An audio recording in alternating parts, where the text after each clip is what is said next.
created the world. He will lead it to the light. He'll bring this age to an end and fulfill his plan outright. Why do so many follow closely? Why are they so full of energy? God's love and salvation, they all have seen. God living in flesh with normal life and needs proves he's lowered to a degree.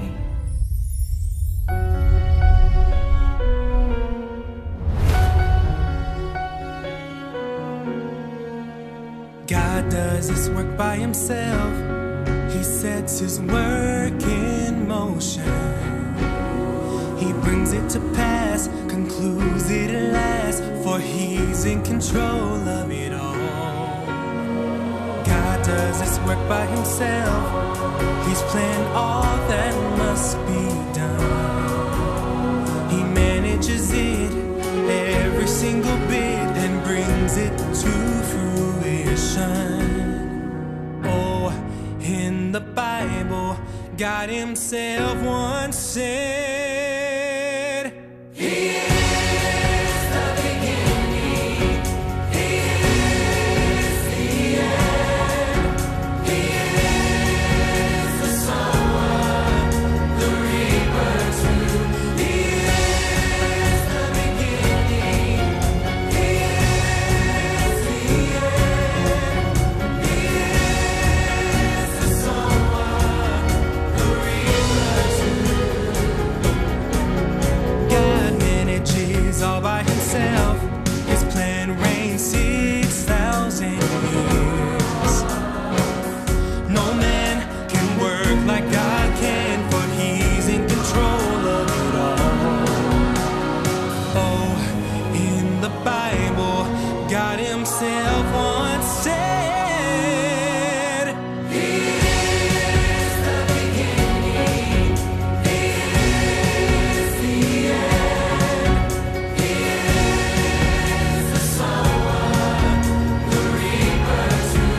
He is the beginning, He is the end, He is the sower, the reaper too.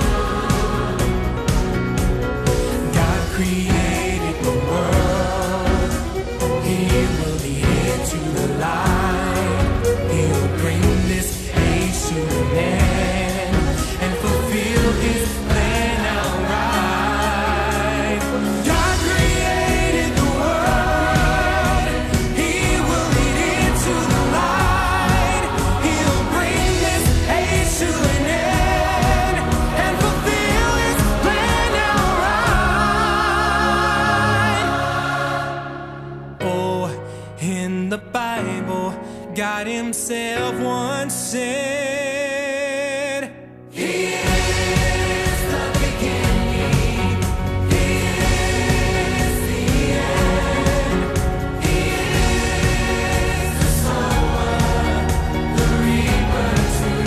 He is the beginning, He is the end, He is the sower, the reaper too. He is.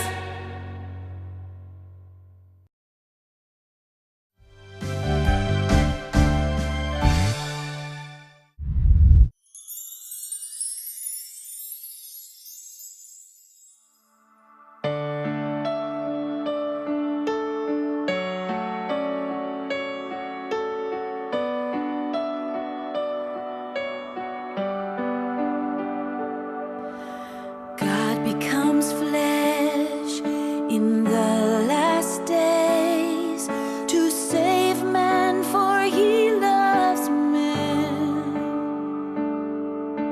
Driven by his love, he carries out today's work. It's under the foundation of love. God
love and salvation, they all have seen. God's timing is perfect, He never delays. God doesn't want any soul to be lost. Man doesn't care what his future will be. Man doesn't know how to cherish his own life, but God does. Oh yes, He does. Only He loves man. Man thinks he loves himself the most, but what kind of love is this? God's love is the most real you will feel. If God had not become flesh, guided and lived with man all the time, it would be hard for them to know God's love. God doesn't want any soul to be lost. Man doesn't care what his future will be. Man doesn't know how to cherish his own life, but God does. Oh yes, He does. Only God loves man. Yes, only God loves man. Oh yes, He does. He loves man so, He loves man so.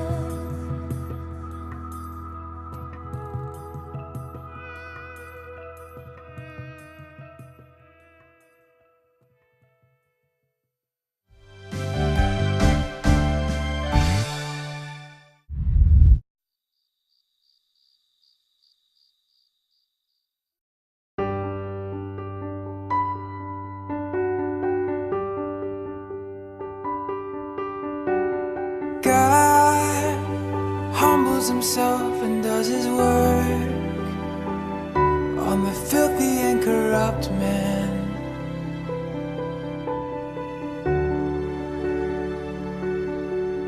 To make an imperfect God becomes man.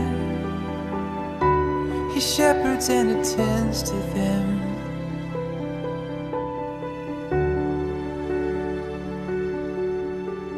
Comes through the great red dragon's heart to save and to conquer those corrupt, doing the task and changing and making them new.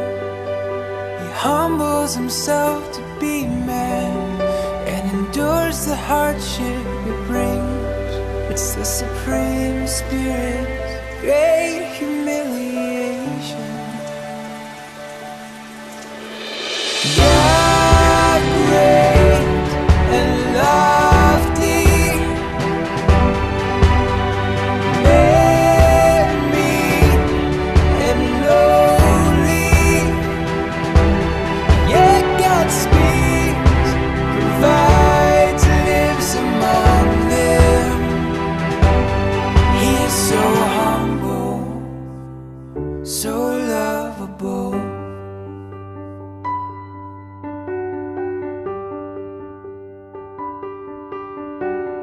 God living in flesh with normal life and needs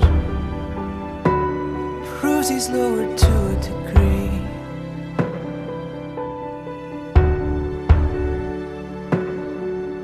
God's Spirit, high and great, comes as common man to carry out His Spirit's work.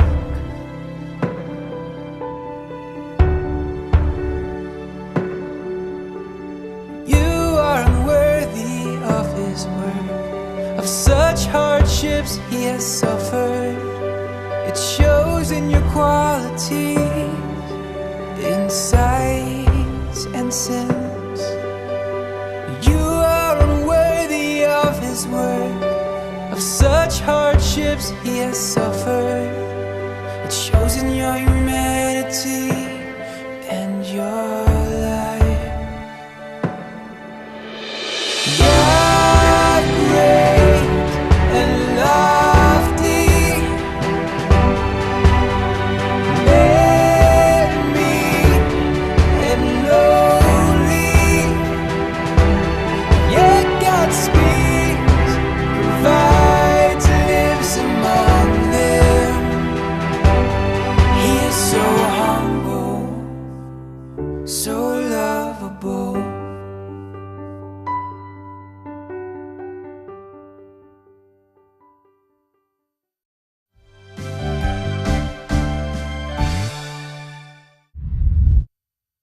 God's work, God's disposition, and God Himself, one.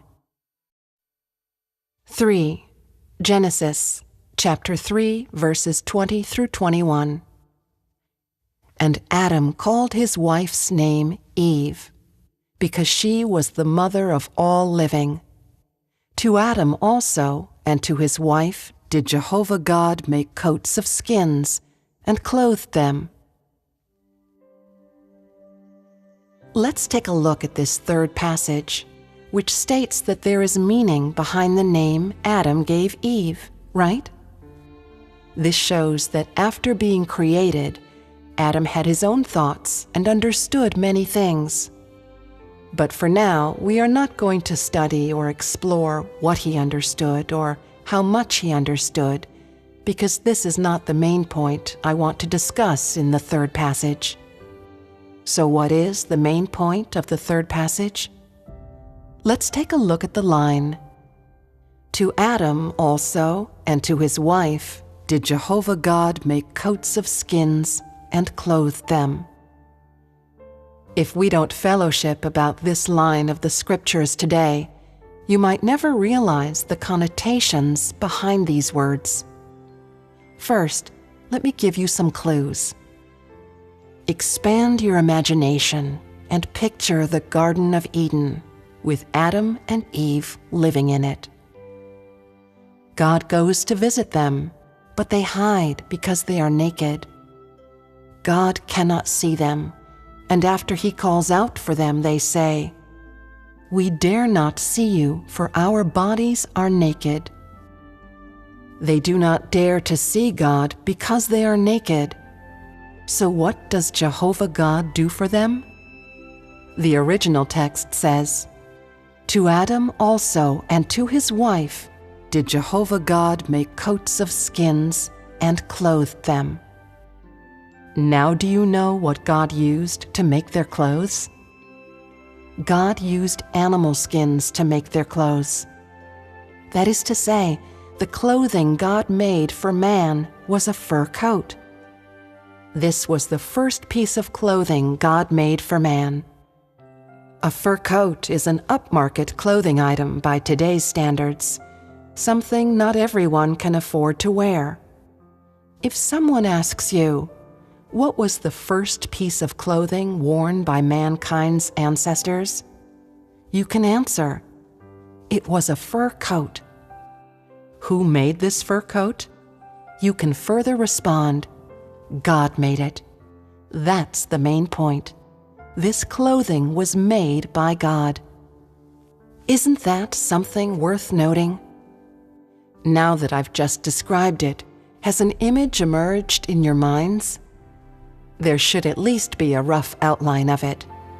The point of telling you this today is not to let you know what man's first piece of clothing was. So then, what is the point? The point is not the fur coat, but how to know the disposition and being and possessions revealed by God when He was doing this thing. In this image of, to Adam also, and to his wife, did Jehovah God make coats of skins and clothed them, what kind of role does God play when He is with Adam and Eve? Under what kind of role does God appear in a world with only two human beings? As the role of God? Brothers and sisters from Hong Kong, please answer. As the role of a parent. Brothers and sisters from South Korea, what kind of role do you think God appears as? Head of the family. Brothers and sisters from Taiwan, what do you think? The role of someone in Adam and Eve's family. The role of a family member. Some of you think God appears as a family member of Adam and Eve, while some say God appears as the head of the family, and others say as a parent. All of these are very appropriate. But what is it that I'm getting at? God created these two people and treated them as His companions. As their only family, God looked after their living and also took care of their basic necessities. Here, God appears as a parent of Adam and Eve. While God does this, man does not see how lofty God is. He does not see God's paramount supremacy, His mysteriousness, and especially not His wrath or majesty. All he sees is God's humbleness, His affection, His concern for man, and His responsibility and care toward him. The attitude and way in which God treated Adam and Eve is akin to how human parents show concern for their own children. It's also like how human parents love, look after, and care for their own sons and daughters. Real, visible, and tangible. Instead of putting Himself in a high and mighty position, God personally used skins to make clothing for man. It doesn't matter whether this fur coat was used to cover their modesty or to shield them from the cold. In short, this clothing used to cover man's body was personally made by God with His own hands, rather than creating it simply through the thought or miraculous methods as people imagine. God had legitimately done something man thinks God could not and should not do. This may be a simple thing some might not even think as worthy of mentioning, but it also allows all those who follow God, but were previously full of vague ideas about Him, to gain an insight into His genuineness and loveliness, and to see His faithful and humble nature. It makes insufferably arrogant people who think they are high and mighty bow their conceited heads in shame in the face of God's genuineness and humbleness. Here, God's genuineness and humbleness further enables people to see how lovable He is. By contrast, the immense God, lovable God, and omnipotent God in people's hearts is so small, unappealing, and unable to withstand even a single blow. When you see this verse and hear this story, do you look down upon God because He did such a thing? Some people might, but for others it will be the complete opposite. They will think God is genuine and lovable, and it is precisely God's genuineness and loveliness that moves them. The more they see the real side of God, the more they can appreciate the true existence of God's love, the importance of God in their hearts, and how He stands beside them at every moment. At this point, we should link our discussion to the present. If God could do these various little things for the humans He created at the very beginning, even some things that people would never dare think of or expect, then could God do such things for the people of today? Some people say yes. Why is that? Because God's essence is not fake. His loveliness is not fake. Because God's essence truly exists and is not something added on by others, and certainly not something that modifies with changes in time, place, and eras. God's genuineness and loveliness can truly be brought out through doing something people think is unremarkable and insignificant, something so small that people don't even think He would ever do. God is not pretentious. There is no exaggeration, disguise, pride, or arrogance in His disposition and essence. He never boasts, but instead loves, shows concern for, looks after, and leads the human beings He created with a faithfulness and sincerity, no matter how much of it people can appreciate feel, or see, God is absolutely doing these things. Would knowing that God has such an essence affect people's love for Him? Would it influence their fear of God? I hope when you understand the real side of God, you will grow even closer to Him and be able to even more truly appreciate His love and care for mankind, while at the same time also give your heart to God and no longer have any suspicions or doubts toward Him. God is quietly doing everything He is for man, doing it all silently through His sincerity, faithfulness, and love. But He never has any apprehension or regret for all that He does, nor does He ever need anyone to repay Him in any way or have intentions of ever obtaining anything from mankind. The only purpose of everything He has ever done is so He can receive mankind's true faith and love. Let's wrap up the first topic here. Have these discussions helped you? How much of a help was it? More understanding and knowledge of God's love. This method of communication can help us in the future to better appreciate God's Word, to comprehend the emotions He had and the meanings behind the things He said when He said them, and to sense what He felt at the time. Do any of you sense even more of God's actual existence after reading these words? Do you feel God's existence is no longer hollow or vague? Once you have this feeling, do you sense that God is right beside you? Perhaps the sensation is not obvious right now, or you might not be able to feel it yet. But one day, when you truly have a deep appreciation and real knowledge of God's disposition and essence in your heart, you will sense that God is right by your side.